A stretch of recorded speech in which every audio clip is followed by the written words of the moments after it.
ഒരു കാര്യം ഉറപ്പായി, സർക്കാർ വിചാരിച്ചാൽ മാത്രമേ ഒരു നാടിനെ മദ്യത്തിലും മയക്കുമരുന്നിലും ഇതുപോലെ മുക്കാനാകൂ. അങ്ങനെ ഒരു സർക്കാർ വിചാരിച്ചാൽ നാടിനെ രക്ഷിക്കാനുള്ള മറ്റെല്ലാ ശ്രമങ്ങളും പാഴാകും. കേരളം അത്തരമൊരവസ്ഥയിലാണ്. അവസരങ്ങൾ വർദ്ധിച്ചതോടെ ലഹരി അടിമകളും കുറ്റവാളികളുമായ മനുഷ്യർ തീർത്ത ചെറുനരകങ്ങൾ പെരുകുകയാണ്. ഇത് ആപത്താണെന്ന് ഒരു ലഹരി അടിമയെ പറഞ്ഞ് മനസ്സിലാക്കുന്നതിലും ക്ലേശകരമായിരിക്കുന്നു സർക്കാരിനെ ബോധ്യപ്പെടുത്താൻ. എങ്കിലും തകർന്നടിയുന്ന ഒരു തലമുറയോർത്ത് ഈ ലഹരി വിരുദ്ധ ദിനത്തിൽ സർക്കാരിനോട് അഭ്യർത്ഥിക്കുന്നു, തിരുത്തിയാലും. കഴിഞ്ഞ പുതുവത്സര തലേന്ന് മാത്രം വിറ്റത് 108 കോടി രൂപയുടെ മദ്യമാണ്. തലേ വർഷത്തേക്കാൾ ഏതാണ്ട് 13 കോടി അധികം. ക്രിസ്മസ് ഉൾപ്പെടുന്ന ഡിസംബർ 22 മുതൽ ഡിസംബർ 31 വരെ 712.96 കോടി രൂപയുടെ മദ്യം വിറ്റു. കഴിഞ്ഞ വർഷത്തേതിലും 15 കോടി അധികം. ഓണക്കാലത്ത് 818.21 കോടിയുടെ മദ്യം വിറ്റു. ഓരോ കണക്ക് വരുമ്പോഴും മദ്യവിൽപ്പനയിൽ സ്വന്തം റെക്കോർഡ് തിരുത്തിയ വാർത്ത കേട്ട് സംസ്ഥാനത്തെ ഏക മദ്യവ്യാപാരിയായ സർക്കാർ ഷൈലോക്കിനെ പോലെ ചിരിക്കാറുണ്ട്. പക്ഷേ അത് ചോരക്കാശാണ്. സർക്കാർ പകരം മുറിച്ചെടുത്ത കരളിൽ നിന്നും ഹൃദയങ്ങളിൽ നിന്നും വാർന്നൊഴുകിയത്. മദ്യവിൽപ്പനയിലെ പുതിയ കണക്കുകൾ കൊണ്ടുപോലും കേരളത്തിലെ ലഹരിയുടെ ആഴമളക്കാനാകില്ല.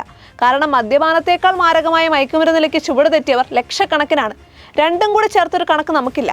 വിദ്യാർത്ഥികളും യുവാക്കളും മയക്കുമരുന്ന് ഉപയോഗിക്കുന്നതിനെക്കുറിച്ച് പഠനം നടത്തണമെന്ന് ഹൈക്കോടതി കഴിഞ്ഞ മാസമാണ് സർക്കാരിനോട് ആവശ്യപ്പെട്ടത്. 10 വർഷത്തിനുള്ളിൽ എത്ര കേസുകൾ രജിസ്റ്റർ ചെയ്തു, എന്താണ് പൊതുരീതി, ഏത് മേഖലയിലാണ് മയക്കുമരുന്ന് ഉപയോഗം കൂടുതൽ, ഏത് പ്രായക്കാരാണ് കൂടുതൽ ഉപയോഗിക്കുന്നത് തുടങ്ങിയ വിവരങ്ങൾ ഉൾപ്പെടുത്തിയുള്ള പഠനം അനിവാര്യമാണെന്ന് Justice Nitin Jamdar, Justice C Jayachandran എന്നിവരടങ്ങിയ ബെഞ്ച് നിർദ്ദേശിച്ചു. മാർച്ച് 12-ന് കേന്ദ്ര ആഭ്യന്തര മന്ത്രാലയം രാജ്യസഭയിൽ സമർപ്പിച്ച രേഖകൾ അനുസരിച്ച് 2024-ൽ പഞ്ചാബിൽ 9025 കേസുകൾ രജിസ്റ്റർ ചെയ്തപ്പോൾ കേരളത്തിൽ 27,701 കേസുകൾ. പഞ്ചാബിലേതിന്റെ 3 ഇരട്ടി. പഞ്ചാബിൽ പകുതി കേസുകൾ പോലും രജിസ്റ്റർ ചെയ്തിട്ടില്ലെന്ന സർക്കാർ വാദം സമ്മതിച്ചാൽ പോലും കേരളം കുതിക്കുകയാണ്. പഞ്ചാബിൽ മാത്രമല്ല, കേരളത്തിലും മുഴുവൻ കേസുകളും പിടിക്കപ്പെടുന്നില്ല എന്നതും മറക്കരുത്.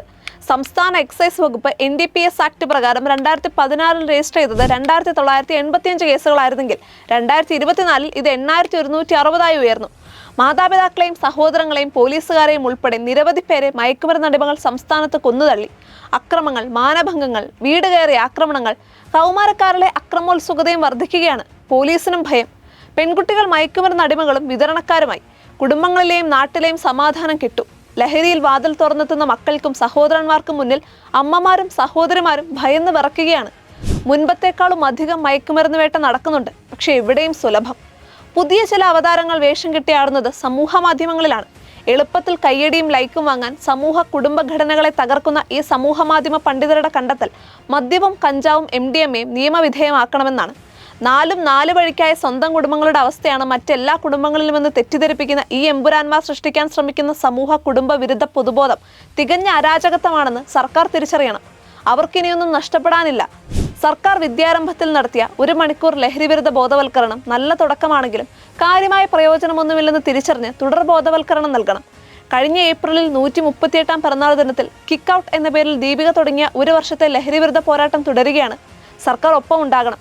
വീര്യം കുറഞ്ഞ കൂടുതൽ മദ്യമിറക്കിയും കൂടുതൽ മദ്യനിർമ്മാണശാലകൾ ഉണ്ടാക്കിയും 3 സ്റ്റാറിന് മുകളിലുള്ള ഹോട്ടലുകളിലും റെസ്റ്റോറൻറ്റുകളിലുമൊക്കെ കള്ള് സുലഭമാക്കിയും മദ്യസൗഹൃദ കുടുംബങ്ങളെ സൃഷ്ടിച്ചുമല്ല, മയക്കുമരുന്നിന്റെ മൊത്ത വ്യാപാരികളെ കുടുക്കി മദ്യലഭ്യത കുറച്ചുമേ നമുക്ക് ഈ നരകത്തിൽ നിന്ന് കരകയറാനാകും. സർക്കാർ ഇന്ന് നടത്തുന്ന ലഹരിവിരുദ്ധ പ്രചാരണങ്ങൾ തുടരട്ടെ. പക്ഷെ നിങ്ങൾ ആ സ്പിരിറ്റ് കന്നാസുകൾ കൂടി വലിച്ചെറിഞ്ഞിരുന്നെങ്കിൽ, ലഹരിയിരകളുടെ ചോര കൈകളിൽ നിന്ന് കഴുകിക്കളഞ്ഞിരുന്നെങ്കിൽ